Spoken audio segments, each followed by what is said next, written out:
Hello बच्चों, good evening. स्वागत है आपका मेरे यूट्यूब चैनल VW में। कैसे हैं आप सब? आशा करता हूँ आप सब बहुत अच्छे होंगे। तो आज की जो ये क्लास है वो एकदम बेसिक इंट्रोडक्शन होने वाला है। एक बेसिक कॉन्सेप्ट जो होती है मैथ में। स्टार्टिंग में जो बच्चे जैसे 4th क्लास में है, कोई बच्चा 3rd में है, 5th में, 6th में, 7th में है, तो नॉर्मली हमेशा कन्फ्यूज रहते हैं कि सामने वाले ने भी पूछ लिया कि बताइए कि प्राकृतिक संख्या कितनी क्या होती है ना, या नेचुरल नंबर उसी को इंग्लिश जैसे बोल दिए तो बच्चे कन्फ्यूज हो जाते हैं ना। तो आप आज बने रहिए, आप मेरे साथ अंत तक। ये सारी जो कन्फ्यूजिंग आपको बनी रहती है उनको आप दूर करेंगे। सो चलिए देखते हैं क्या होती है प्राकृतिक संख्या, है ना। तो सबसे पहले मैं आपको टॉपिक लिख देता हूँ जो जो हमें पढ़ना है। तो सबसे पहले देखिए क्या है, नेचुरल नंबर क्या होते हैं। तो जी हमें पढ़ना है बेटा, नेचुरल नंबर्स क्या होते हैं। सेकंड नंबर में आता है हमारे पास में होल नंबर क्या होते हैं, है ना। एंड थर्ड नंबर में हम इसमें बेटा पढ़ेंगे कि इवन नंबर क्या होते हैं। एंड फोर्थ नंबर में पढ़ेंगे बेटा हम कि ऑड नंबर क्या होते हैं। एंड फिफ्थ नंबर में बेटा हम पढ़ेंगे यहाँ पास कि प्राइम नंबर क्या होते हैं ना, प्राइम नंबर क्या होते हैं। एंड सिक्स नंबर में हम टॉपिक्स जो है उसमें पढ़ेंगे बेटा क्या, को प्राइम नंबर क्या कहलाता है, को प्राइम नंबर क्या कहलाता है। इसके बाद बेटा हम पढ़ेंगे इसमें कि रेशनल नंबर क्या होते हैं, रेशनल नंबर क्या होते हैं। और इसी में हम पढ़ेंगे बेटा इर्रेशनल नंबर क्या कहलाते हैं ना, इर्रेशनल नंबर क्या होते हैं, है ना। तो जी टोटल 8 टॉपिक हैं, 8 पॉइंट हैं आपके लिए जिसमें हमें नॉर्मली कंफ्यूजिंग बनी रहती है ना। इसको मैं हिंदी से लिख दूं तो देखो, नेचुरल नंबर का मतलब होता है बेटा प्राकृतिक संख्याएं। कौन सी संख्याएं? प्राकृतिक संख्याएं। तो प्राकृतिक संख्याएं, होल नंबर को बेटा बोलते हैं, क्या बोलते हैं इसको, पूर्ण संख्याएं।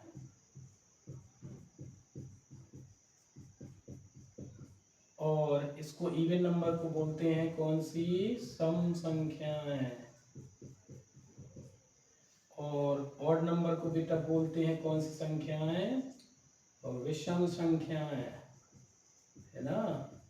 एंड जी प्राइम नंबर मतलब होता है अभाज्य संख्याएं। कौन सी?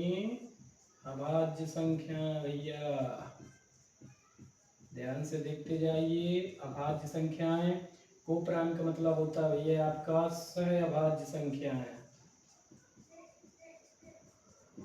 सह अभाज्य संख्याएं। और जो जी रैशनल का मतलब होता है भैया परिमेय संख्याएं। कौन सी? परिमेय संख्याएं। और जे रैशनल इसका मतलब होता है अपरिमेय संख्याएं।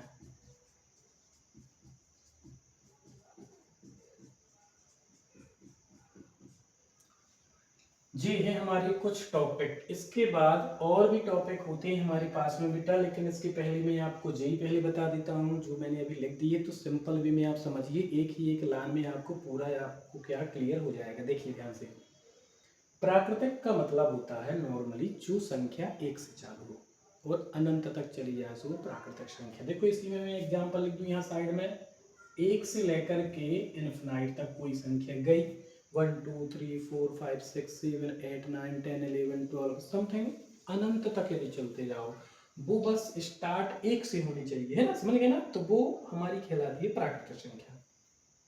दूसरा लिखा है पूर्ण संख्या। तो पूर्ण संख्याओं का मतलब कि प्राकृतिक संख्या के पहले जीरो लगा दीजिए, सिंपल है ना। तो जो संख्या भैया जीरो से स्टार्ट हो और अनंत तक जाए वो कौन सी संख्या है, वो पूर्ण संख्या है। इसके बाद इवन नंबर आ गई। तो इवन नंबर का मतलब होता है बेटा सम संख्या। सम का मतलब होता है जो भी संख्या दी है और यदि आप उससे डिवाइड करो किससे, दो से, और दो से पूरी तरीके से वो डिवाइड हो जाए तो समझ जाइए वो कौन सी है, सम संख्या। तो जैसे यहाँ पे लिख दूं मैं, 2 है बेटा, 4 है, 6 है, 8 है, और डैश करके मैंने इसको इनफिनाइट कर दिया। मतलब कि ऐसी संख्या जो 2 से 100% डिवाइड हो जाए तो वो सम संख्या। अब इसी में बेटा उसके जस्ट नीचे मैंने लिखा है ऑड नंबर, विषम संख्या है। तो विषम का मतलब होता है जो संख्या बेटा 2 से डिविजिबल ना हो, मतलब 2 से आप उसको विभाजित नहीं कर पाते हैं, तो वो सारी संख्या होती है कौन सी, विषम संख्या है। जैसे यहाँ पे मैंने लिख दिया है, जैसे देखो 1 एक विषम संख्या है, 3 है, 5 है, 7 है बेटा, 9 है, 11 है, और डेड डैश करके मैं इसको इनफिनाइट तक कर दूं। तो ये नॉर्मली संख्या होती है जो हमारी कौन सी है, विषम संख्या कहलाती है ना। अब नेक्स्ट जो है हमारे पास में एक होती है बेटा इसी में एक इंटीजर नंबर। तो इंटीजर का मतलब होता है हमारे पास में, यदि हम बोले तो पूर्णांक संख्या। अब पूर्णांक का मतलब क्या होता है, तो पूर्णांक का मतलब होता है बेटा जिसमें हमारे माइनस और पॉजिटिव दोनों संख्याएं मिक्स हों, उसे हम बोल देते हैं कौन सी, इंटीजर नंबर। जैसे फॉर एग्जांपल मैं क्या बोल दूं, यहाँ अलग से आपको बता देता हूँ, इंटीजर नंबर। इंटीजर नंबर को बेटा बोलते हैं, क्या बोलते हैं, इसे बोलते हैं पूर्णांक संख्या। अब पूर्णांक का मतलब समझते हो क्या होता है, तो पूर्णांक का मतलब होता है कि जो संख्या नेगेटिव भी हो, मतलब माइनस भी हो, बीच में जीरो आ जाएगा, उसके बाद फिर से हमारी प्लस की संख्या चालू हो जाएगी, है ना। जैसे फॉर एग्जांपल मैं आपको इसमें क्लियर कर दूं, मैंने लिखा -4, -3, -2, -1 जीरो, और फिर जीरो के बाद बेटा 1 2 3 4 ऐसे नॉर्मली बढ़ती जाएगी। तो आप देखिए जीरो बीच में है, जीरो के राइट में जाओगे तो प्लस का 1 2 3 4 ऐसे बढ़ता जाएगा अनंत तक, और जीरो के लेफ्ट में यदि आते तो -1 -2 -3 -4 इस प्रकार से संख्या मिक्स दिखे, तो समझ जाइए कि वो हमारी इंटीजर नंबर है, मतलब कि पूर्णांक संख्या कहलाती है, जिसे हम स्केल में भी दर्शाते हैं। मतलब कि एक रेखा होती है उसमें नॉर्मली हम उसको दर्शा देते हैं ना, उसे मैं आगे आपको क्लियर कर दूंगा। और अभी तो आपको प्रॉपर समझ में आ गया होगा कि इंटीजर नंबर होती क्या है ना, तो जिसमें माइनस और प्लस दोनों संख्या मिक्स होती हैं वो हमारी कहलाती है कौन सी,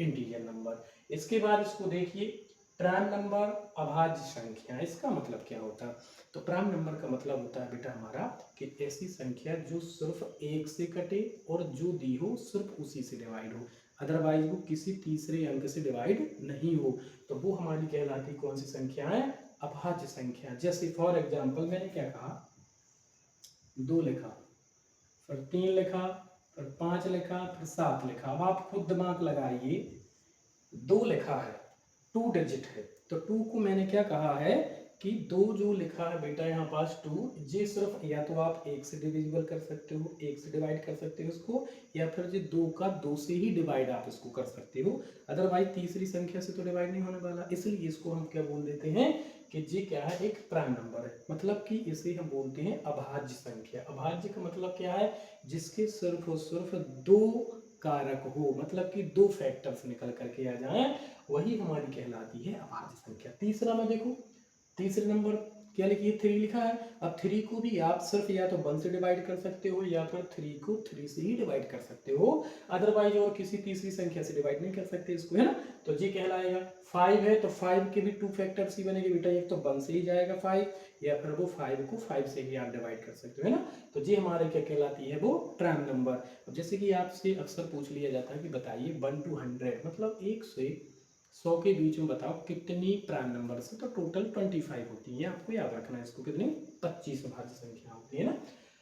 कोप्राइम का मतलब क्या होता है, तो कोप्राइम का मतलब होता है सहभाज्य का जिसका बेटा HCF कितना हो, सिर्फ 1 हो। अब HCF क्या है, तो HCF का मतलब होता है बेटा हाईएस्ट कॉमन फैक्टर, मतलब कोई डिजिट आपको दिए होंगे 2, और उन 2 डिजिट में, उन 2 संख्याओं में जो नंबर्स है वो, उनमें आपको जी चेक करना है, दोनों का HCF करेंगे, और जब आप HCF करते हो तो उसमें जो दोनों में कॉमन हो वो संख्या निकाल देंगे, तो वो हमारा पता चल जाएगा कि जी कौन सी संख्या होती है, वो कोप्राइम नंबर कहलाती है ना। तो यहाँ पर आप देखो, जैसे हमने लिख दिया है, चलो इसको मैं आगे जो है इसमें एग्जांपल बता ही देता हूँ। जैसे हमारे पास में 2 3 लिखा, तो इन 2 3 से यदि आप देखो तो 2 को हम कितनी बार डिवाइड कर सकते हैं, या तो 1 से या फिर 2 से, तो इसका मतलब है 2 फैक्टर मिल गए यहाँ पास। 3 को भी हम या तो 1 से या 3 से डिवाइड करेंगे, तो देखो ध्यान से 2 का 1 और इसका भी 1 है, मतलब कि इसका HCF कितना आ जाता है 1, तो वो हमारी क्या कहलाती है, सहभाज्य संख्या कहलाती है बेटा। नेक्स्ट हमारे पास दी है कौन सी, रेशनल नंबर और इरेशनल नंबर। तो चलिए इतना आपने नोट कर लिया है तो मैं इसको साफ कर देता हूँ, इसमें फिर से आपको क्लियर कर बता दूंगा, है ना। सो देखिए बने रहिए आप मेरे साथ में।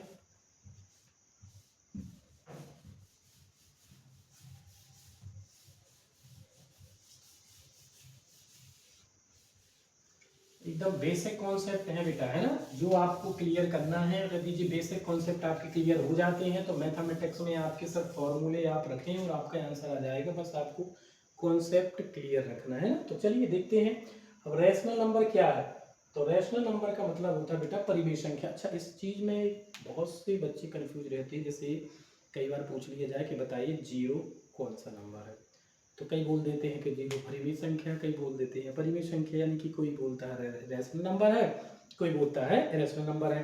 तो अब भाई जैसे सामने वाले ने आपके दिमाग के साथ खेलना स्टार्ट किया, किसी ने कहा कि जीरो बताइए कौन सी संख्या है, तो कई बच्चे रहते हैं जो बोल देते हैं कि रैशनल नंबर है, और कई होते हैं जो बोल देते हैं कि इरेशनल नंबर है। अब आप किसके साथ जाओगे?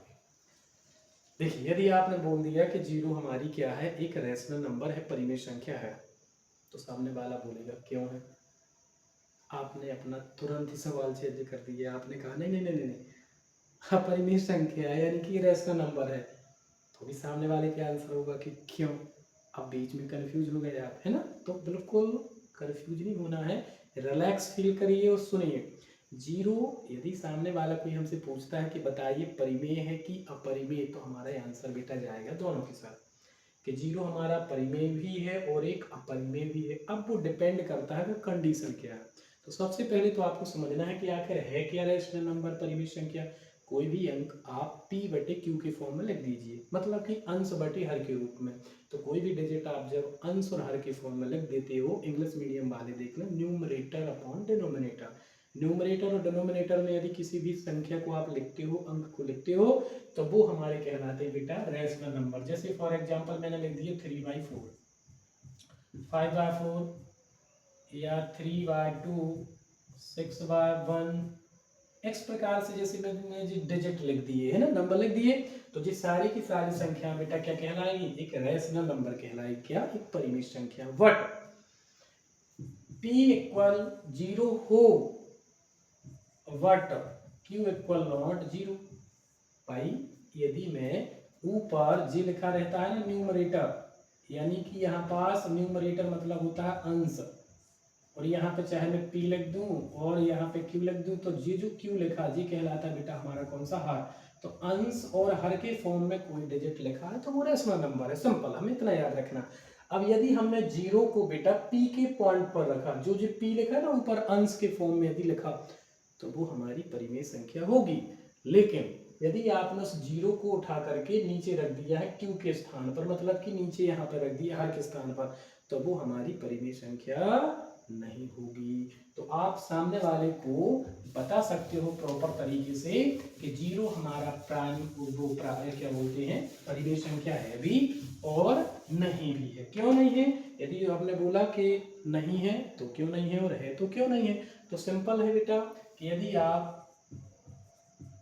अंश बटे हर मैंने लिखा है ना, तो देखो यहाँ पास जैसे मैंने लिख दिया है 0/2, 0 बटा में कितना कर दूं बेटा 3,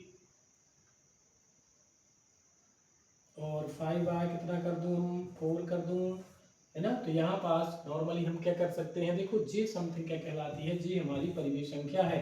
लेकिन इसी को यदि मैं क्या कर दूं, देखो ध्यान से, लेकिन इसी को मैंने क्या कर दिया 3 कितना कर दिया है 0, 4/0, 2/0, तो नॉर्मली जी क्या कहलाती है, हमारी एक अपरिमेय संख्या कहलाती है। क्योंकि जीरो में किसी भी संख्या का डिवाइड आप करोगे तो आंसर जीरो ही आने वाला है। बट यदि आप जीरो से डिवाइड करो किसी भी डिजिट को, तो वो आंसर हमारा इन्फिनाइट आता है, यानी कि अनंत आ जाता है। तो ये तो एकदम बेसिक चीज हो जाती है कि परिमेय संख्या क्या है, अपरिमेय संख्या क्या है ना।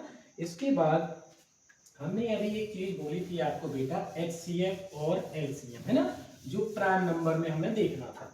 तो देखो सिंपल है, सबसे पहले तो LCM देखिए क्या क्या कहलाता है, और दूसरा देखिए HCF। LCM का फुल फॉर्म जो होता है बेटा वो होता है लीस्ट काउंट मल्टीपल। बहुत से बच्चे होते हैं जिन्हें इनका फुल फॉर्म भी नहीं पता होता है, वो कंफ्यूज हो जाते हैं कि HCF होता है कि LCM होता है। तो देखिए एल का मतलब है लीस्ट काउंट मल्टीपल, एचसीएफ का मतलब होता है बेटा हाईएस्ट कॉमन फैक्टर, मतलब वो खुद ही आंसर बता रहा। यदि हम प्रॉपर तरीके से उसको चेक करें तो वो अपना आंसर खुद बता रहा कि एचसीएफ मतलब है हाईएस्ट कॉमन फैक्टर। कोई नंबर दिया उसमें से दोनों में जो कॉमन है वही हमारा आंसर होगा। जैसे फॉर एग्जांपल एलसीएम में देखो 2 और 4 है, एकदम सिंपल सा एग्जांपल लिया मैंने, है ना। तो 2 4 है। अब 2 4 का यदि बेटा कोई हमसे पूछे कि बताइए इसका एलसीएम कितना है, तो डायरेक्ट आंसर हमें बता देना है, जो बड़ी संख्या वही हमारा एलसीएम कहलाती है एक्चुअल में।